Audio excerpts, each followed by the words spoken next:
Marvel misconceptions. When it comes to Marvel, to put it bluntly, there's just a wider amount of BS to kind of sift through because the fandom is a lot more mainstream. And when it comes to the takes of both Marvel and DC, one thing that I've noticed is that the DC fandom, for the most part, is kind of more hungover on characterization, on how they act, interpersonal relationships, which is why there's more fan fictions of said characters. It makes sense, especially the Bat family, at least, when compared to Marvel. But for Marvel fans, there are a lot more people in tune with certain discussions about calling characters bad and why their character is better, and pitting characters against each other or calling certain characters irrelevant because they got their fame, their big boost because of the MCU. Or they're just more caught up on power and certain abilities that characters have, and versus matches and random fun facts that are really just surface level ball knowledge that really wouldn't be brought up by most individuals that I think would read comics or enjoy the characters themselves in that medium. For the most part, a lot of these things kind of get propped up by adaptations that are meant to service and kind of reel in these normie fans. Their main goal is to appeal to them anyways, to make them feel like they know more than they actually do. That right there, though, is how they create their cycle. Yes, it brings in more fans, but it also brings in fans who are unknowledgeable about certain topics, who think they are, and this is how a spew of negative or just incorrect echo chamber takes that gets pushed out to the public until it just becomes something seen as common knowledge between a bunch of people. From our perspective, from people who actually read, it just looks like a bunch of headless chickens who think they know what they're talking about. For DC, obviously there is a similar power scaling discussion. I mean, DC characters on a base level are usually more powerful and are seen, historically, to be more connected to, say, the anime community. For example, how does Superman face or fare against Goku? That is a common discussion.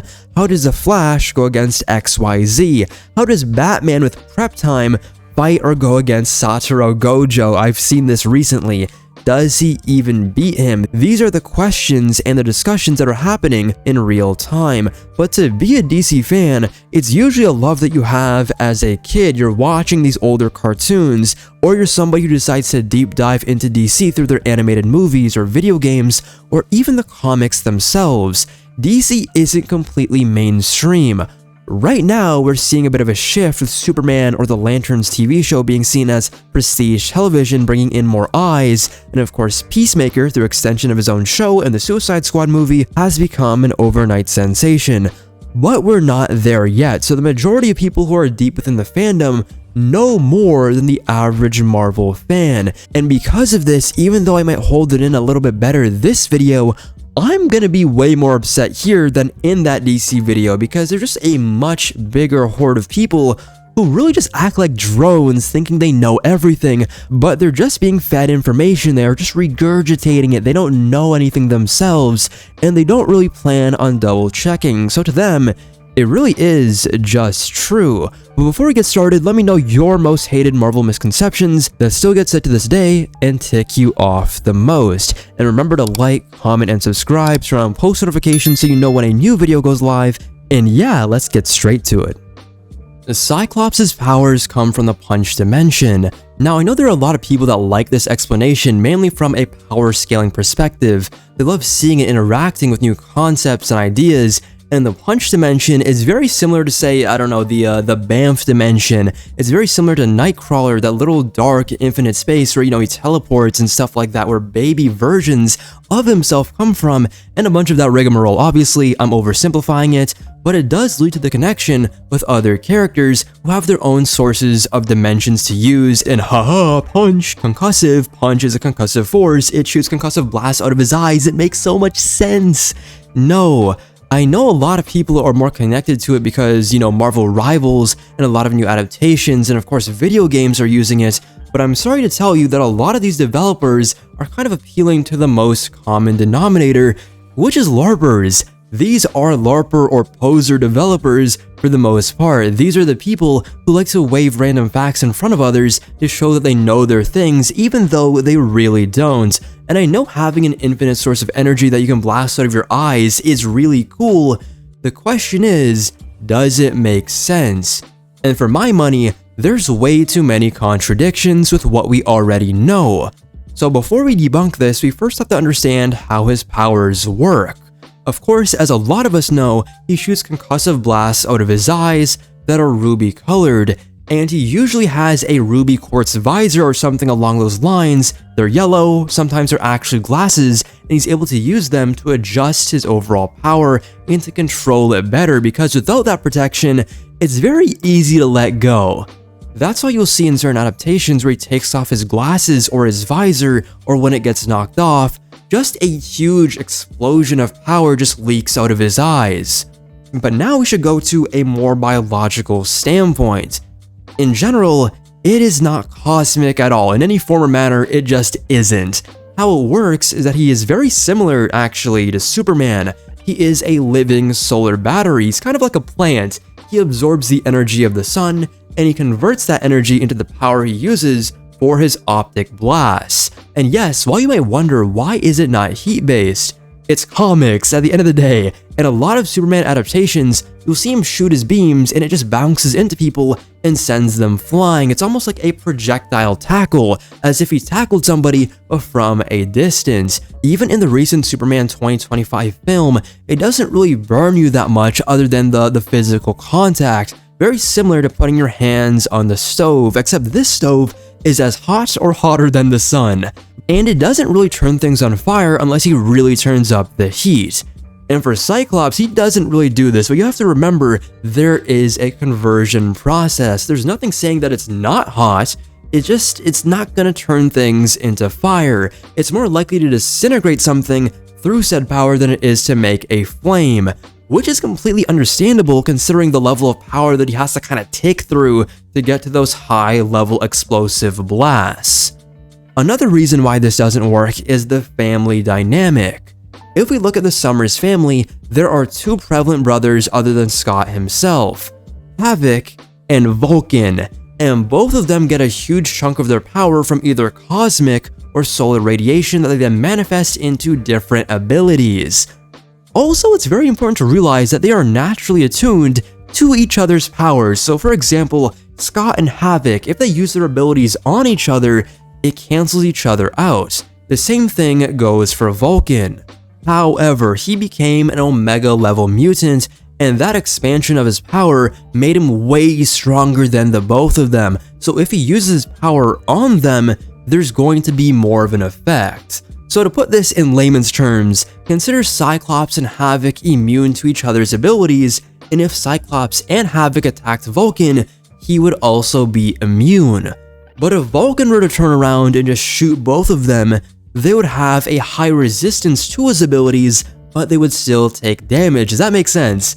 If you say it's from the punch dimension, none of these dynamics work. The entire MMORPG aspect is thrown out the window. There's no cancellations. And that's what I like about mutant abilities, is that people are stronger against certain characters, people are weaker against certain characters, and there's good matchups and there's bad matchups.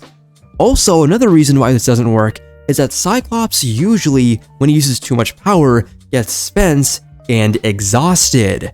The only reason why this would happen is a Superman scenario, where for Superman, he can run out of all of his solar energy if he uses a lot of it in a very short amount of time. Think of the solar flare ability, where he turns into a giant solar explosion and that removes all of his power for 24 hours. If Cyclops was the same, it will go away if he uses too much, but obviously he will build it back over time. The portals, the open portals in his eyes, creates an infinity paradox where it just doesn't make any sense. Why would he have a strain on his body? Why would he run low if he has this entire dimension? And again, you guys don't understand how big a dimension actually is to have that amount of power to rely upon. He shouldn't be exhausted at all. It doesn't make sense. And finally, this wasn't even something seen in the books to begin with. This was something seen in a 1990s, or excuse me, an 80s data book that just tried to explain Cyclops' powers because nobody else explained it yet. And then, when they did, they just hand-waved that explanation away. It was never in an official X-Men or Cyclops storyline. What they did is they tried to do something with the limited resources that they were given because there was an empty space in that Cyclops section of the guidebook. Now, ever since they did explain it, there is no reason to go back to that definition. And for the most part, it seems like the only people interested in pushing this agenda are the people who don't even read and are trying to throw some sort of fun fact at the audience so that they're enamored with this really cool idea. For some reason, people on TikTok and Twitter and Instagram are more likely to be engaged with power scaling or world building facts that they can just implant into their brain that they can use in small hand discussions to give them some sort of inclination that they know what they're talking about, some sense that they know more than the normal person, instead of getting prevalent knowledge about the stories themselves and what happens there, which would be a much more fulfilling experience. But generally, it takes more time. People aren't willing to read, even if it is through a website or a wiki page. They don't even want to read it. If I were to give an example of what this kind of feels like, think of me as a very big Star Wars fan, right? I love the prequels, the original trilogy, the Legends material. I love the Old Republic. But then I want to be in a discussion or an argument with a fan who strictly plays Star Wars Battlefront 1 and 2.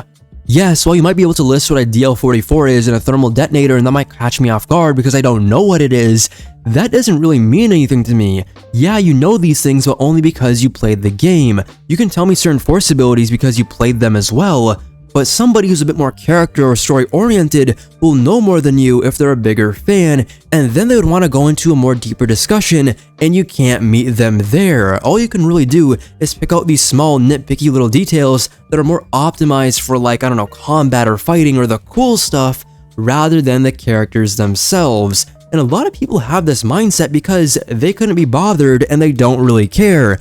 But to say that you don't really care that much, then why are you even taking place? Why are you even inserting yourself into these discussions? Especially if you aren't willing to learn either by yourself or when other people tell you, if you don't even care about the medium and you don't even care to respect the medium. No one's telling you to read, just stop spewing false information. If I said something crazy and wrong and false about your favorite IP, you would take some sort of offense to it and you would be angry too. Marvel Rivals sure hasn't made this easy, but here is me trying to rectify these mistakes. Hopefully, I'm able to educate more of you. Moon Knight is an overpowered street level hero. Now, compared to a lot of other street level characters, I say he's on par with a lot of the big guns. If not on par, he's in that same tier. Like a Daredevil, like a Captain America, he can go toe-to-toe with Spider-Man, the Punisher. He is within that ballpark. What I really want to talk about in this discussion is what I saw with a Batman and Wolverine post. They're on the same team in this scenario, and this was a gauntlet post. Can they run the gauntlet successfully? And what this means is that there's going to be a bunch of other duos going against Batman and Wolverine. Can they clear all of these duos in succession? Of course, each round they get a break, they get rejuvenated, they get healed, and then they have to do it again. From here, I saw a content creator decide to pick this up and they gave their opinion. And they really said that they will handily go through most of this list. And then they got to Deadpool and Moon Knight. That was the team that Batman and Wolverine have to fight, and he said they cleared them really quickly. If not quickly, they're gonna go through them eventually, and I really agree. But then I went into the comments and I saw people saying, no, they hard stop at Moon Knight and Deadpool, not even talking about Deadpool that much. They're talking about Moon Knight, how crazy Moon Knight is. And I'm like, he really is just a human. A lot of people are thinking of the Disney Plus show where he had all of these super strength abilities and durability, this healing factor, complete flight, all of these things, and a transformation. Moon Knight in the comics is not like that. He doesn't even get his lunar powers anymore. You know, when there's a full moon and he gets 2-ton level superhuman strength, that is not a part of his kit. He is a normal human. He is comparable to the likes of Batman, Captain America, Daredevil, that area. That is still a good place to be. Nobody is saying that is bad, and compared to a human of our world, they are still superhuman. We've seen all of these characters step onto trucks, speeding trucks, and completely smash them into pieces. All of these characters have done that, even Moon Knight himself. These guys can go toe-to-toe with actual superhuman characters above them in tiers like Spider-Man, and even sometimes carry out the win. That is not a bad place to be. Moon Knight, though, he doesn't really have much over on characters like Batman or Wolverine. Wolverine, if he's going crazy because he is a master martial artist, one of the best in the Marvel Universe, and has a crazy healing factor along with adamantium, he's gonna put work on Moon Knight. And yes, he is a strong character, but comparatively, he doesn't have the same martial prowess, intelligence, or even equipment and wealth that Batman has. He's not known to be somebody who preps. He's not known to be somebody who's obsessively one-minded in fighting crime to the point that they have to master everything just for the sake of them being stronger so that they can fight and prepare for every single eventuality so that they can protect Gotham and the world. Even saying that made my throat clench up. I'm getting tired. Nobody does it like Bruce. Nobody is as single-minded and zeroed in. He is stun-locked. He is tunnel-visioned on this one goal to be the best. That is not Moon Knight. He's somebody who literally uses his disadvantages for his advantage, for fear tactics, so people know that he's coming. He's wearing white, he is very bright, he is a target he wants to be hit. He wants to take punches and redirect those hits, so that their perceived advantage, getting that hit in, gets turned into a disadvantage because he recounters that into something even more deadly. He takes the hit to give a stronger counter hit. You can't do that with Batman, and you can't do that with Wolverine. Those disadvantages will become even worse in these scenarios. The only power that he has for being an avatar is an enhanced brain function due to, like, you know, the way the Khonshu interacted with his brain, the structure of it was rebuilt into something completely new, so that telepaths or other characters like that, if they try to go into his head, they're getting cooked immediately. Batman and Wolverine don't have those abilities. This is not some Professor X Jean Grey scenario. Even if that was the case, I think Mark would probably still get cooked. I don't think he's at that level. I don't think Khonshu backed him up well enough to go against Omega level threats, but normal telepaths, they'll be put into a catatonic state. On top of that, yes, he does have immortality. He'll be brought back to life by Khonshu, and that has been done on numerous occasions. Well, the thing is that people have to realize is that this immortality is not the same as like Vandal Savage, whereas regeneration is an aspect on top of that. No, it doesn't stack. He will die like a normal person, and he's been dead for a decent amount of time in the main run by Jed McKay that happened a couple years ago, and he was off the playing field and another character took up the mantle, and then eventually in the Blood Hunt event, he had his triumphant return. He gets resurrected, yes, he doesn't have to worry about certain things, but in effect, he's not going to get resurrected the next day. This happened in the span in the time frame of a month, if not more. This has no bearing on a 2v2 scenario. Moon Knight is not massively outgapping anyone here. Yes, while he might have been able to use his abilities to take down Deadpool, we already saw in last year's Batman-Deadpool crossover that Batman, as an old man, can handle Old Man Logan. He can handle Deadpool in his prime very easily in the DC and in the Marvel portion of the crossover. It doesn't matter if you have a healing factor, if your skills, equipment, and battle IQ far surpasses the other opponents, you're not gonna make it very far. And I hate that we're acting like Wolverine and Batman together wouldn't be a nasty duo, as if these characters aren't top tier in their verse, and they have a lot of hacks in their tool belt, at least compared to other street level characters. Yes, I love Moon Knight. Yes, I think he's possibly a top 10 Marvel character on a good day, but you don't have to gas him up because you like him that much. A lot of people don't understand that Moon Knight is as street level as the next. Y'all be talking about him the same way Green Lanterns talk about Hal Jordan. He is not that guy. He was never on that level, and I don't know where that stemmed from other than the Disney Plus TV show. That's the only place where it could have spawned from. This is, in my opinion, on the same tier of referencing Moon Knight and Dracula and the owing money thing. If you reference that, this of course is another Marvel Rivals reference that was made into canon because of the video game, or at least in the video game's canon.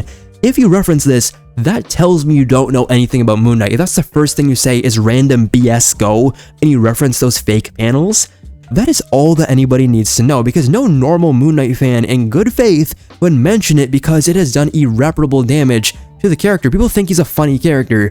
Not really, he's a very tragic, traumatic character with a lot of depth and layers to him. Please stop. Anyways, when it comes to versus battles, Moon Knight is not on that level. The only time when he was under the supermoon, when he was given all these power absorption abilities and could take powers from Marvel's strongest heroes. And even that is one of the worst Moon Knight stories I've ever read, and it's better left forgotten. Gwen Stacy is a better love interest than Mary Jane. Now, while a lot of you guys might call this out to be an opinion, most of these opinions are based off of very false information, so I can pretty much call it out as being a misconception. Then I'm telling you that if you learn more about Mary Jane, you'd probably like her and you'd understand that she's objectively the only Spider-Man love interest that can really work from an iconic perspective. Obviously now with what Marvel's been doing with the character, they've been throwing her in the gutter and making her look completely horrible and bad. That is not what MJ is supposed to be. And we're not going to completely disregard like 50 to 60 years of writing just because of current hurdles. The problem is that a lot of people look at it from a live action perspective, and then they want to interact with comic book discussions. People look at the Andrew Garfield films, the Amazing Spider-Man films, and of course, Emma Stone is a very likable actress, and the chemistry they both have is really good. But then you realize that this version is just exactly non-existent in the comics. She's a lot more similar to Mary Jane, especially when you start listing out her character traits. But once you go into the comics, you realize that MJ and Peter, they literally lived most of their mature life together. They adapted over time. We saw a young girl and a young man really break out of their shackles and become better people, bringing the best parts out of each other to become those better people. We saw their marriage and how that built up over time, their struggles, and how they weren't exactly the happy-go-lucky couple, but they were essentially each other's anchors. They were needed in each other's lives, but at the same time, they had their own personal life separated from each other, but no matter what was going on in their own stories, they would always come back home and they would bring each other back down. They would ground each other. And effectively, what I love most about Mary Jane Watson was that she was her own character. A lot of people forget to realize that the writers of Spider-Man did not like Gwen in the slightest. A lot of the depth of her character was retconned in or saved for alternate universes or clones or adaptations rather than the original story. You would see flashbacks of her who she was and should be a much more interesting character there, retroactively. They would make her more important or more romantic or more whatever the writer wanted to say than what she actually was. On top of that, there is a lot of revisionism that she is the one true love for Peter, as if Mary Jane doesn't exist. It's important to remember that Mary Jane is the middle ground between the three main Spider-Man love interests. If you look at Black Cat, people love her because of her appeal, right? She's very hot. That's the only reason why you like her, because as a character, she mainly loves Spider-Man and not Peter Parker. If you go to Gwen Stacy, she loves Peter Parker, and she doesn't have no opinions on Spider-Man. She actively hates Spider-Man because she thinks Spider-Man was the reason why her father, Captain Stacy, died, even though Doc Ock was the culprit. So you have somebody here, this really interesting situation where she hates one persona but loves the other. And while that could be a very interesting character dynamic, they don't really push it that far. And that in and of itself makes it so that she isn't the perfect character for Peter, right? If you want some sort of endgame long-term relationship, you need a love interest who loves both parts, both aspects of the character. And that is Mary Jane. She loves Peter Parker, she loves Spider-Man, she deeply got to know both personas, and she loves the whole. Going to one of the most famous Spider-Man stories of all time, Kraven's Last Hunt, the reason why he broke out of the coffin, the moment that people love to edit on TikTok, that isn't actually the black suit, it's the cloth suit, just letting you know, that moment happened out of love. The panel says, "I love you." What is that love for? Who is that love for? Mary Jane. So how are you going to hate somebody who's a part of the greatest and the best era of Spider-Man comics and the best part of the source material that you love. Every single great story that gets adapted usually has MJ a part of it and they're usually married, but that part of the adaptation gets removed. So again, how are you going to hate somebody who's intrinsically tied to your character that you love being alive to this day? He would have just been out of oxygen and dead without MJ. He wouldn't have had that pull, that love bringing him back. MJ is literally, if we're gonna go in Speed Force terms, Spider-Man's lightning rod. The best Spider-Man stories come out of that marriage era or directly before or when they're in that boyfriend-girlfriend period. And if you want an even bigger zinger, Gwen Stacy as she is in the Amazing Spider-Man films is basically ultimate MJ. They're both very youthful, they're smart, they're sharp, they're very intelligent women who are very witty, they're able to hold conversations very well with Peter Parker, and this is what brings the chemistry. They're both very independent people, they have their own lives. The warmth that they bring to the character of Peter and Spider-Man as a whole cannot be understated, and as I said before, they're emotional anchors, and more importantly, they know the truth. Gwen knows that Peter is Spider-Man, and they love both aspects, just like what I've mentioned before. Mary Jane was the girl who lives next door and similarly has a very close connection to Peter and eventually learns that Peter is Spider-Man and loves both of them. Every single aspect of Gwen that you like, that you love about her character, came from Mary Jane, no matter if you like it or not. Objectively, Gwen is not a good character and should only be seen as a milestone because of her death and what that led to, not just for Spider-Man comics, but for the comic industry as a whole. That is all she is, a person to die and give Peter growth. That is completely a fridging of a character. Unfortunately, it's very Kyle Rayner-esque, even though it happened years prior, and not as horribly because she didn't die 3 issues into her story. But MJ is literally where it's at, a top 3 love interest if I've ever seen one, and for a lot of people, the best in comics.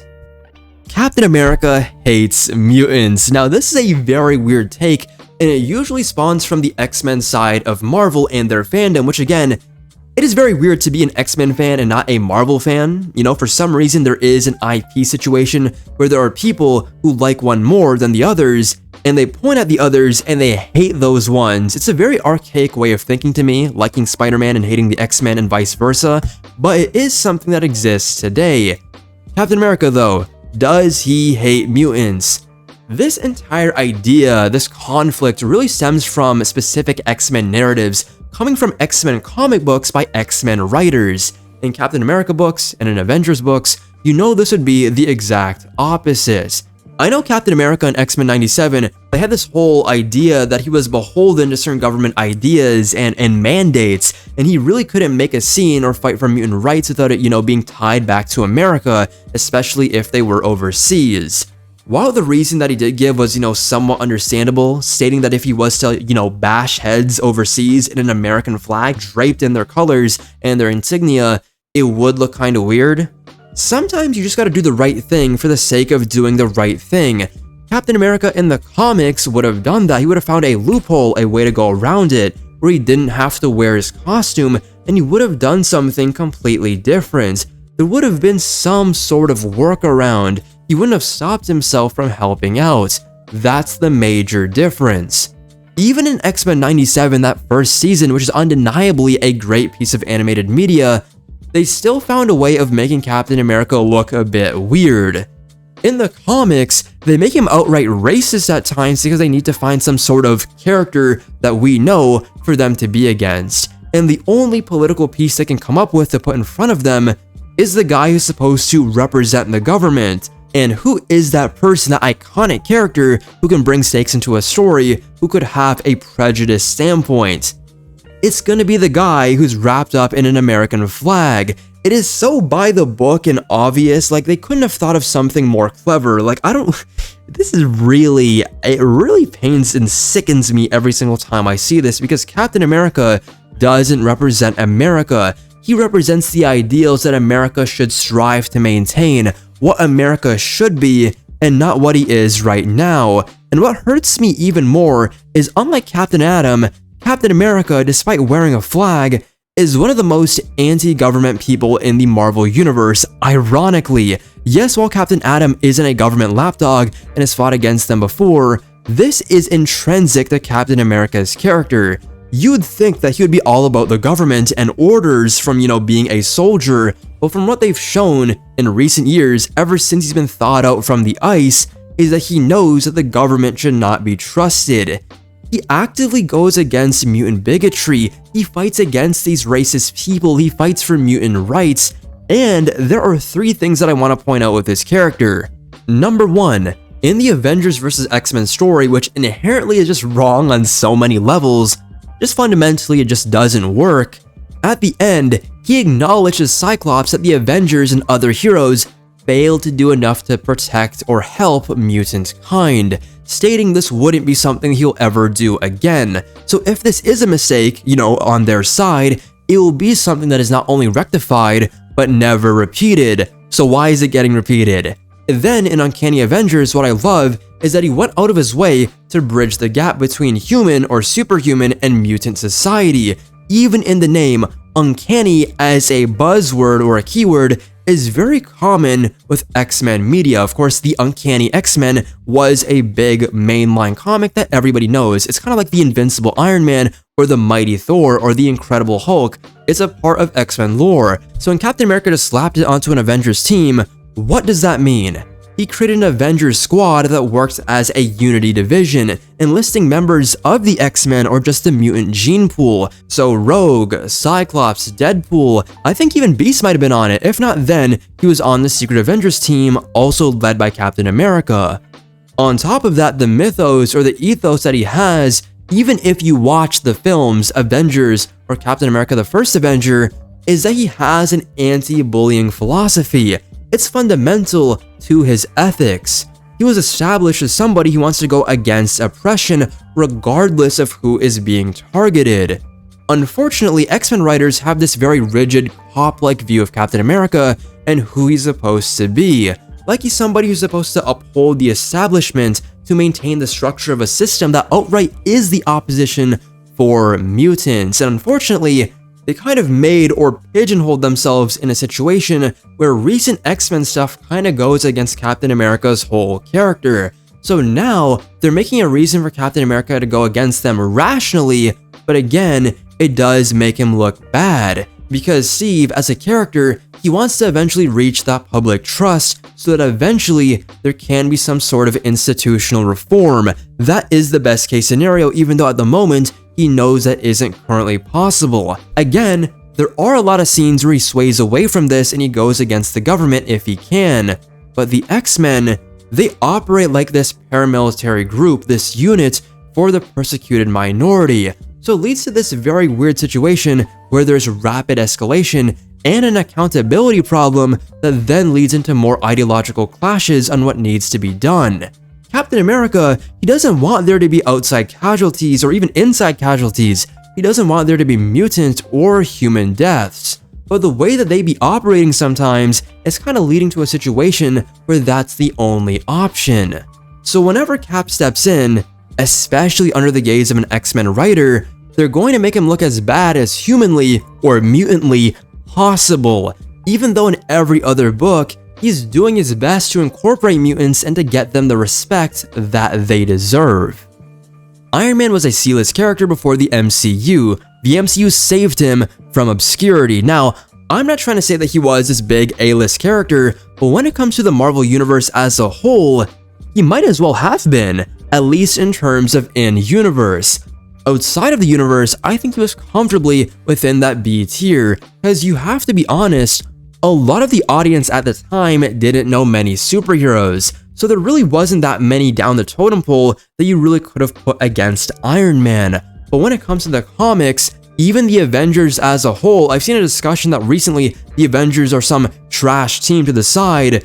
Kurt Busiek did not put all of his blood, sweat, and tears. He didn't pour all that into Ultron Unlimited, one of the best Ultron arcs of all time, the Kang Dynasty, and more, all of that for you guys to be calling these guys trash. They were going on a crazy run that had a lot of ramifications for the entire Marvel Universe as a whole.